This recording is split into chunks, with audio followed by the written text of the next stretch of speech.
You're hanging out with me, Adele Onyango and Shafi Weru.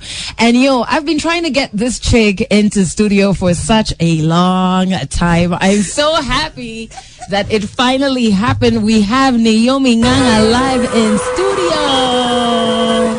So we have to make all of this noise just for you, my dear. Just for you. Thank you. Mwah. Good morning. How are you doing? I'm doing fun, my girl. How are you? I'm good. I'm loving your red hair. Oh, it's really? so fresh. It's so fresh. Someone was telling me that it's midlife crisis. That person needs to keep quiet. That. It's not a midlife crisis at all. So you just turned 30 and you've done so much. So we're going to start from the very beginning. The first time, and she's just reminded me the name of the show because I was trying to remember.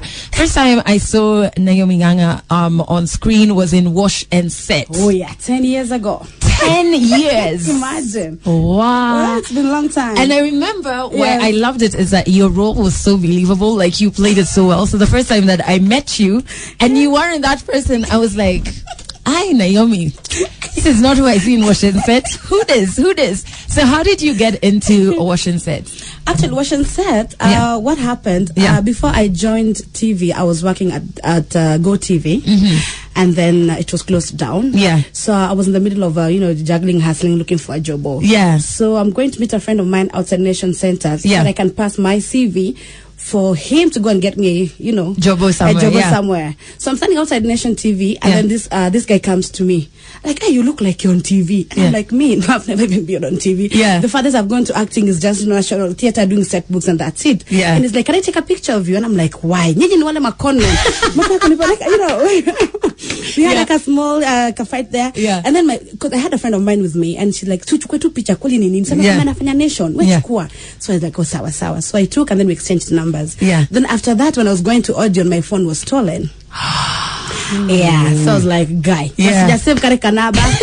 kuna shida." So then 2 weeks later, I got a new phone, and the first person to call me is the producer, and it's like, "Neomi, we are calling you. There's a role we want to give you in our first local programs, Wash and Set, and you're going to be playing a main character called Sue, a ghetto girl." Yeah. I was like, "Really?" Yeah. I'm telling you. So when I went to the role, I think the role was inspired from my background. I'm from Eastlands. I'm from Huruma, so it was not really a challenge. So I didn't have difficulties in it. I think it was a reflection of where I was. You had come, He had come from. Yeah. So it was not really a challenge. The only challenge was cameras and sound, but after a while I got used to it. Now what shocked me is the check. Yeah. Okay. I was given a check the first time. I told my dad, "Wah, kuja nikubaya." Inapelekagwa wapi? Oh my God. Yeah, so it's been a journey, and since then God has been grateful. I think I did a good job. So I continued getting calls from producers doing different programs. What? Yes. I did not think that the genesis of your career was like just some random dude stopping you. Like, even me, I'd have been like, "Excuse me, it was called Muita. I know." Please, I have heard of your type. So you can imagine it was not even clear. Yeah. Okay, so that's how she got onto Wash and Set, and what came after that, we're going to dive into that in the next 3 minutes. If you have any questions for Naomi Nganga, she is alive on Breakfast with the Stars. Send those our way on Twitter at Kiss100 Kenya. Kiss FM, Adele Onyango and Shafi Weru. We have Naomi Nganga live in studio. And speaking of body shaming, you have a family and a movement called Team Curvy, right? Yes. And tell me how and why that was born. Team Curvy was actually born this year. Yeah. This year. I started last year because I used to get a lot of inbox from in my Facebook and my Instagram because of my confidence and how I used to dress. Yeah. So I used to get a lot of stories, women narrating to me how they are going through tough times, how they can get good clothes, how they are being, how their relationships are not working because of their body size, how their careers are failing because of their body size. And these women wake up every day, even the younger ones, right now, even in high school. You wake up, you go to social media, and you're given an image of a perfect woman. Of what beauty looks like. You have to have that thin waistline, a big booty behind. So, and this is a woman here. She has a big tummy. She got all shapes of an African woman, and she's like, okay, so if this is what a perfect woman looks like, then who am I? What am I? So I said, there's a very big gap here that needs to be filled, and women are really suffering. Yeah. So I said, let me just start a movement where I can bring all these plus size African women together. Yeah. And tell them there is another group that looks like you. Yeah. And they are loving themselves and they're celebrating themselves. So joining, we celebrate curves together. Yeah. And that's why I started the Team Curvy Kenya movement. Yes, and we've done so much. There are so many editions, we teach these women how to groom themselves. There's meetups and yeah, exactly. So, and then, for a confident woman, there's so much behind a confident woman. You have to look nice, you have to smell nice, you have to speak well. Yeah. So these are the type of aspects that we were working on Team Curvy. So we had so many editions. Yeah. We've had a glam editions where we've taught them how to do makeup and to look good. I saw pictures of that one. Yes, and also how to be fit and how to be healthy, because health is not a big body issue or a small body issue. Yeah. Even skin is not healthy. So it's a woman's issue. It's a human issue. Yes. So we're also taking them through that. For those who have lost hope, they just let go and just eat badly. And so we also try and guide them to a healthy lifestyle. I love that, because I feel like 10 years we were playing music earlier on that. Yes. So I love, because when you go online, there's like only one definition of beauty, and if you don't fit into that definition, by the way, you're out. Yeah, exactly. And we have to have more conversations where you're like, there's different. Beauty is diverse. Exactly. It's what you think it is. You know what I mean? It's not like one thing. Beauty is in the eye of the beer holder. Okay, no. Like we were going somewhere. I was trying to say beauty is in the eye of the beholder. Okay, we were going somewhere and then I need to understand one thing. What is this African figure that you keep on talking about? Because African curves. Shafi, these are your sisters. This is your mom. You've seen those curves. No. You see, there's that, and then there's obesity. Yes. And you see, we have to have that conversation. Yes. I mean, that's why you talk about health. And that's why we're talking about health. And obesity comes when this person feels unappreciated, and then you let go. It's like a depression. Or you just don't know how to go about it. And that brings out another question. So you can be over fat. Yes, and there's a problem. There's a chance when you let go, which is obese. Yes, which is obese. Yes, it's obese. We're talking about you can be big but curvaceous. No, that's obesity. That's the definition of obesity. Yes. When you cannot hold your own body mass. But this where it came out from, I think, is especially why she brings in the African thing. Because most of the time when you go to shops and stores that bring in clothes from other countries or abroad, the sizes do not accommodate for the plus size woman. The plus size heavy women. No. Over heavy women. The plus size. The plus size. Yes. But also, you need to understand one thing, Yes. When we were growing up, you remember, sijui kama uhunye uruma mulikuwa na clowns, but I know you used to have a clown on TV. Remember this was Rodriguez, the guy of Boomba. Yes. It started as a joke. You Fatibambula. The clown used to just say it on TV live, like when we were kids, and then guys grew up just it was fat shaming, and because we endorsed it and encouraged it on live TV, VOK back in the days. I remember very well. I think it's because it was packaged in a comedy way. But it should never. But it should never. That's true. We got into this. We got here because of that. That's true. Do you go through fat shaming online, or just being shamed because of your curves and your body? For me, to be honest, I don't find that. Because I think my confidence stops before you even start your BS, It's before you start your patibambula-ness. You start rethinking. I meet Naomi in function and everything, and she scares me. In a good way, right? Yeah, in a good way.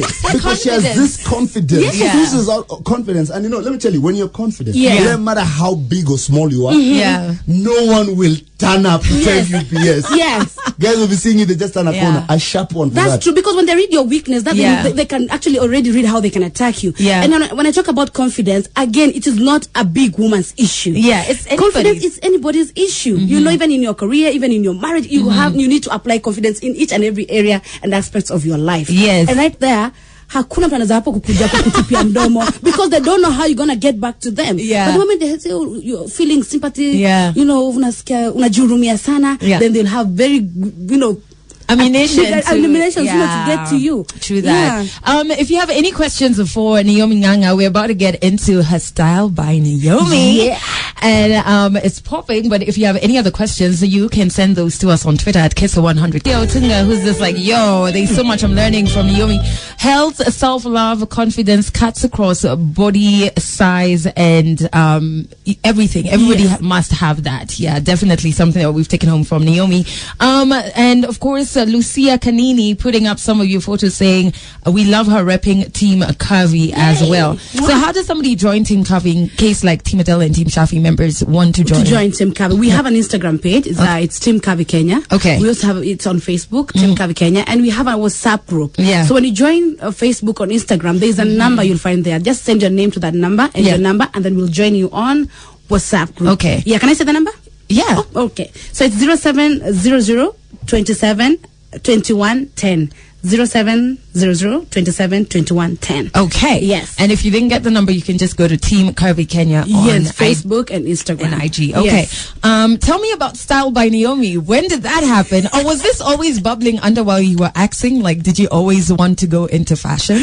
You know what? When I used to act, I used to love to dress myself because the stylists I was getting by then, they didn't understand how to dress a curvaceous woman. So sometimes I ended up looking very funny on TV. And I look at myself and I'm like, gosh, why? Why? You know, so I just made that decision. I'll be dressing myself. Yeah. So every time I dress myself, I was like, wow, how did you put that together? Yeah. You're so big. How do you even wear a crop top? Yeah. Like, how did you even pull that? How do you wear shorts? Yeah. How do you wear a bikini? So it continued that way till I joined Team Curvy. Yeah. And then even personally, when I used to go to shop, like when I have events or call for Kalash Awards, you're called for, cocktail parties, you run around in town and in Westlands looking for a perfect dress, and you end up finding nothing. You end up finding maternity wear. Yeah. So I said, what? There's a very big shida by a plus size fashion industry. Because again, if you're plus size, it doesn't mean you wear boring clothes. You also want to be sassy, trendy, and sexy, all that. So I said, let me fill this gap. And I started doing my research on how can I start this fashion business. And I've never gone to school for it. So I said, let me just do my research. I had a few friends who were already in the industry. I had Yvonne and Wambumkenyi, who used to dress me then, and they did a good job. So I started talking to them and like, how do I start this? So they helped me and gave me tips, how to go about it. And then I said, Vulua, why not start? So one day I'm walking in town, I see an empty store and say, hey, Nicola, to savings for account. Why should I not just pay this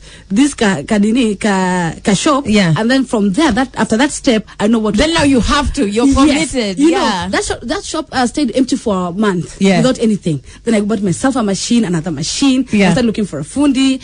That's how it grew. Wow. Yes. So it's been 2 years now, doing great. Just one of the best personalities we have in Nairobi.